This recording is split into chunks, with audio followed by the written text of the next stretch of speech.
EMS Construction.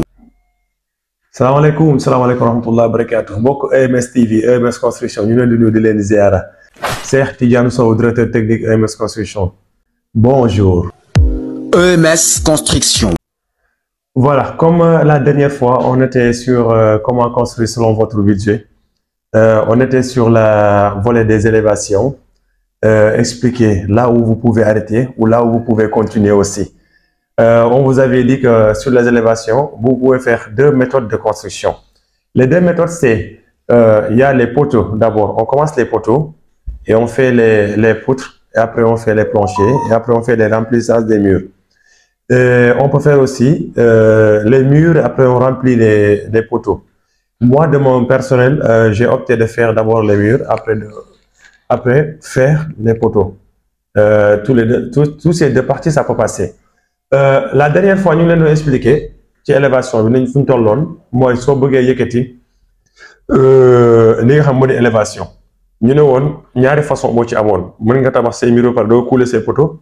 Aussi mën nga couler say poteaux ba pare doo ko def remplissage de mur. Man nag li may gën di def mooy tabax ba pare couler say poteaux. Loolu nag dafa am ay matière de résistance yu si nekk. Ñu waxoon leen ne mën ngeen arrêter au niveau des linteaux wala au niveau des poutres. Su fekkee ki nga xam ne day taxale wala day jéem bëriwul loolu doole li ci gën mooy su yëkkatee ba ci niveau linteau mu jëm ko fa yemale couler linteau mu wër mbala su fekkee day def ay linteau yu yem ba tey c'est bon mais man j'opte souvent di def ay linteau yoo xam ne 10 centimètres la mooy les épingles pour lan mën a def genre fermeture ci loolu soo ñëwee mën nga yëkkati sa bâtiment yóbbu ko ba niveau bi nga xam ne mooy niveau poutre mooy arase inférieur bu plancher bi mën na nekk 3,20 m, mën na nekk 3 mètres, mën na nekk 3,45 m, ça dépend ci ki nga xam mooy propriétaire bi li mu bëgg ci à la hauteur am na ñuy def sax ba 4 mètres day dépendre ci aussi si zone yi parce que zone tamit da ciy joué am na zone yoo xam soo fa defee 3 mètres moom daanaka soo génnee nit ki moom dibi ngay am waaw nit ku foofa naan au lieu que ñu génn yeewaat nekkaat ay nit ay dibi la ñu mën si dëkk parce que day gàtt lool te boobaa day tàng lool te loolu baaxul donc comme on a dit sur la matière de la hauteur, à la hauteur, il y a des normes. Il y a des gens qui vous disent que fais-moi 3,20 m, 3,40 m, 3,60 m. Il y a certains qui passent jusqu'à 4 mètres. Mais ça dépend des zones. Supposons si vous avez un zone qui est tellement chaud et vous faites là-bas 2,80 m ou 3 mètres. Après, vous faites votre plafond et tout ça là. S'il y a le chaleur qui va venir, les gars qui vont passer la nuit là-bas, n'hésitez même pas. Parce que vous pouvez les sortir, voilà. C'est comme des poulets panés, quoi. C'est ça. Donc, pour mieux faire, il faut faire les élévations jusqu'à la hauteur de 3,20 m minimum, c'est mieux. On avait dit que vous pouvez atterrir sur les linteaux. Et là, votre arrêt, ça peut être aussi sur les poutres. Au niveau des poutres. Vous voyez le gars, il vous donne le défi. Il vous dit que voilà, les élévations jusqu'à la linteau, c'est ça, parce que c'est bien calculé et c'est bien détaillé. Les élévations jusqu'à la poutre aussi, c'est ça. Vous versez. Donc, ça peut vous aider. Aussi, la deuxième chose qui consiste à l'élévation, et vous pouvez aussi faire le plancher. Mais le plancher, il y a des techniques d'abord pour le faire. Avant tout, si vous avez fait les poutres, vous pouvez confectionner vos briques ourdies. En attendant, supposons que vous avez un bâtiment de 150 m². D'habitude, vous avez 3 à 4 tonnes de ciment ou 3 tonnes 500. D'habitude, à peu près. Vous pouvez confectionner les briques, confectionner les éléments. Voilà, si c'est un paiement de main-d'œuvre, si c'est un paiement de main-d'œuvre, c'est ça, vous avez cette opportunité. Mais si c'est une entreprise, il ne peut pas faire ça. Ou bien donc, il est obligé de procéder par avance. Supposons. Les entreprises facturent en mètres carrés. Vous calculez en globalité toute la surface. Vous lui payez cette somme ou bien vous donnez en avance sur cette somme. Lui aussi, il va faire les confections des briques et les confections des éléments. Il va attendre. Mais là où on peut pas faire des calmagnagal et tout ça là, c'est là où on déjà monté les éléments. Et on a fait notre conférence. Là-bas, on ne peut pas faire du calmagnagal. Obligatoirement, on va continuer. Comme nous avons dit, moi, si vous faites des poutres, madame, c'est un jusqu'à vous paraît.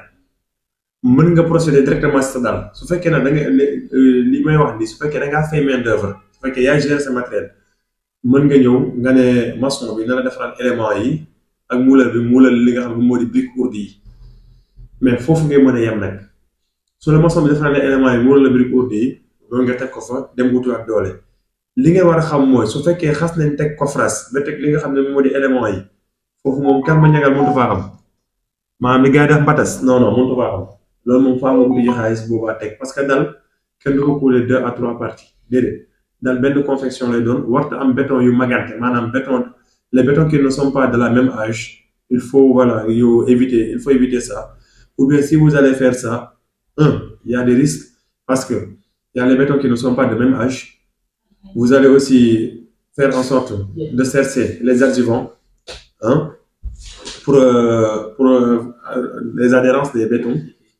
Vous savez, et aussi ça va prendre beaucoup de temps et vous allez payer les paiements de coffrage ou bien si vous avez loué le coffrage, vous allez payer les étais, les tuyants et tout ça. Mais si ça vous appartient, vous devrez avoir un autre chantier où la poser et si vous ne l'amenez pas là-bas, donc cette coffrage que vous avez fait là-bas est entrée en perdition et ça c'est pas bon pour l'entrepreneur mais c'est bon pour le propriétaire.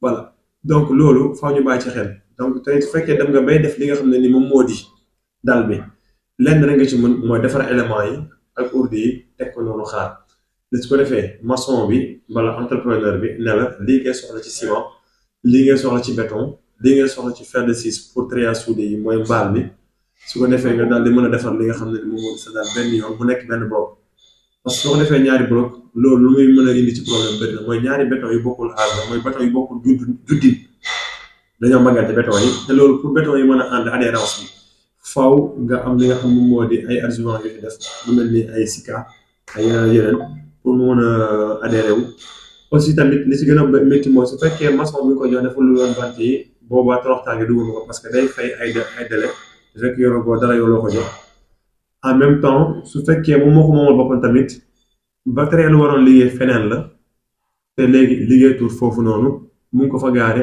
muy gën a perdre foofu noonu boobaa loolu baaxul moo tax nag li ngay mën a arrêté rek mooy defar say élément defar say briques rek soo amee sa xaalis daal di yëkkati directement sa coulage kon donc topp lañu si troisième vidéo bi soo couler ba pare lan mooy def si élévation gros œuvre yi yeeg voilà pour xam nan ngay yëngalee say mbir ndànk-ndànk suñu demee ba toll si finition tamit nañ la expliquer yéen ñëpp comme ça vous allez comprendre si vous avez fini le coulage qu'est-ce qui est le suivant qu'est-ce que vous allez faire ensuite les enduits où vous pouvez économiser sur les finitions, comment vous pouvez faire les finitions, et comment vous allez avoir la bonne modernité en économisant en même temps. Ça aussi, sur les autres vidéos qui vont venir. N'hésitez pas aussi de le partager pour vos amis, pour qu'ils se puissent voilà, se bénéficier de ces genres de choses-là. Parce que c'est très intéressant pour quelqu'un qui se débrouille. C'est pour ça qu'on fait ces genres de vidéos. C'est des conseils qu'on donne gratuitement. Et partagez-le. Donnez-le à vos amis, à vos proches, pour qu'ils puissent en bénéficier.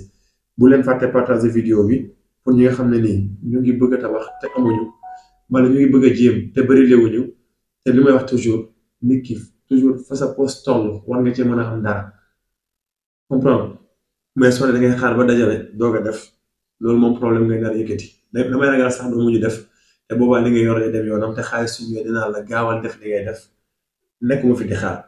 moom ak xam-xam ñooy foofu noonu donc su ngeen jotee seen i weccet wala ngeen jot seen i tuuti dërëm profité leen ci ngeen def ci li ngeen ci war a def balaa mu faa jógee loolu nag nii rek moo ci mën a jàppale dem ci par ndànk-ndànk soit muy main d'œuvre soit muy nga xam ne ni mooy fourniture et pose léegi mës a def nag benn vidéo pour leeral nit ñi la mooy fourniture et pose ak main d'œuvre yëpp pour ñu mën a xam ak la moo gën a arrangé kii liggéeylu ak la moo gën a arrangé ci côté contrôlé yëpp incha allah rabbi barakallahu fiikum salaamaaleykum wa rahmatullahi wa barakatuh